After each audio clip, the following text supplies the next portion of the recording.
I'm Amy Cherry. This local news is a service of Flagler County's Toyota dealer, Beaver Toyota, here to wow ya. An 11-year-old boy has been arrested after deputies say he made threats against his school and his fellow students. John Arking reports. The Flagler County Sheriff's Office responded Wednesday to Elizabeth Ann Seton Catholic School in Palm Coast after receiving a report of a student making threats. The school's principal told deputies she had received an email from a parent stating that her daughter had witnessed the suspect, an 11-year-old student at the school, making statements regarding his intentions to cause harm to students, including blowing up the school and using a gun and mace he claimed to have in his backpack. The suspect also claimed to have been stalking another female student and to know what her bedroom looked like. Deputies interviewed another student who was also present when the suspect made the reported statements and confirmed they heard the same threats. When deputies spoke with the suspect and his parents, the child claimed to have only been joking. A search of his backpack recovered a can of mace and a 2.5-inch pocket knife. Sheriff Rick Staley said this was the second such incident in as many days. Parents, I implore you to talk to your students,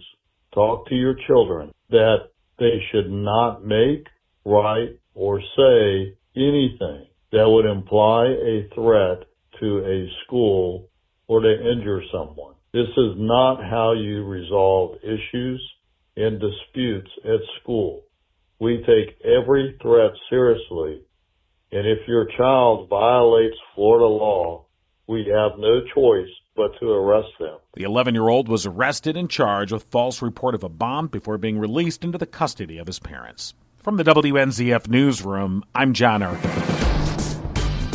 This community boat ramp has been in the neighborhood since 1964, and it is utilized by the neighborhood. And Lichen subdivision resident Krista Grinstead says Flagler County wants to give away the community's access to the Intracoastal Waterway. She started an online petition at change.org to try to stop the effort so residents can continue to launch kayaks or simply watch the sunset from what she calls a boat ramp. In the last two hurricanes, all of the houses in the neighborhood flooded. Now, that's not true. Only two houses flooded in the neighborhood, and those two houses are the two houses that are adjacent to the boat ramp. So the two property owners agreed that if you give me that property, I'll put up the seawall. The county is saying, I'm going to give away very pricey Intercoastal Waterway property to two people and take the value of all the other people in the neighborhood and devalue their property because we would no longer have access to the Intercoastal Waterway. Flagler County Administrator Jerry Cameron tells WNZF this area has been problematic for quite some time, and he adds it's not even a boat ramp. It's flooded. We have to take sandbags down there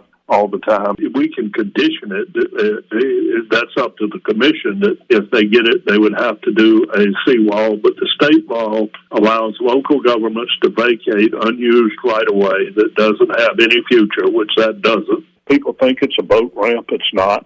There's no public parking. There's no possible way it could be a boat ramp. The Flagler County Commission is slated to vote on the topic Monday, and Grinstead has a message for all residents of the hammock. This is going to set a precedent.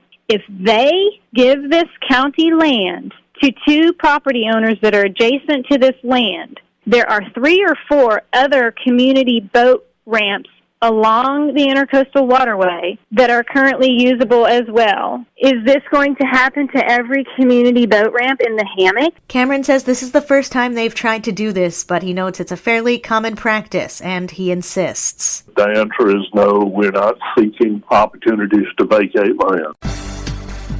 Veterans in Flagler County can begin getting the COVID-19 vaccine. Karen Johnson has the details. Flagler County Veterans Services Office is encouraging eligible veterans to get a COVID-19 vaccine that's being offered through the Veterans Administration. David Leiden is the Flagler Veterans Service Officer. We're trying to get everyone in this country vaccinated, and this is another avenue to try to speed that up. So our segment, the veterans, are eligible to get their vaccination through this program. The North Florida South Georgia Veterans Health System is offering COVID-19 vaccinations to veterans who receive care at the VA and work within CDC Group 1B. Essential workers, and that includes firefighters, police officers, corrections officers, food and agricultural workers, United States postal workers, manufacturing workers, grocery store workers, public transit workers, and those in the educational sector like teachers, support staff, and daycare. For Flagler's Morning News, I'm Karen Johnson. We've talked all week about concurrency and the number of students in their seats in school. How will we pay for all of that? Attorney Michael Cimento, who was a guest on Toby Tobin's Real Estate Matters last weekend, said that Florida has not increased its $3,800 impact fee on developers for about 16 years, and that needs to change. They voted the other day to evaluate their impact fee study and come back probably next year and raise impact fees from $3,800. The estimate that I've heard from city or from district staff is that it'll probably be up around $7,000. Cimento said that the fee is passed on to the home builder. Tobin said that some areas around us have higher rates and some have lower rates. Cimento said that after the impact fee is determined, the school board will ask the community to renew its half-cent sales tax that will help support Flagler County schools. Real Estate Matters airs every Saturday morning at 11 and every Sunday morning at 9 right here on WNZF Radio. Find the podcast at the Flagler Radio app, and Toby Tobin is at gotoby.com. From the WNZF Newsroom, I'm Deb Albertson.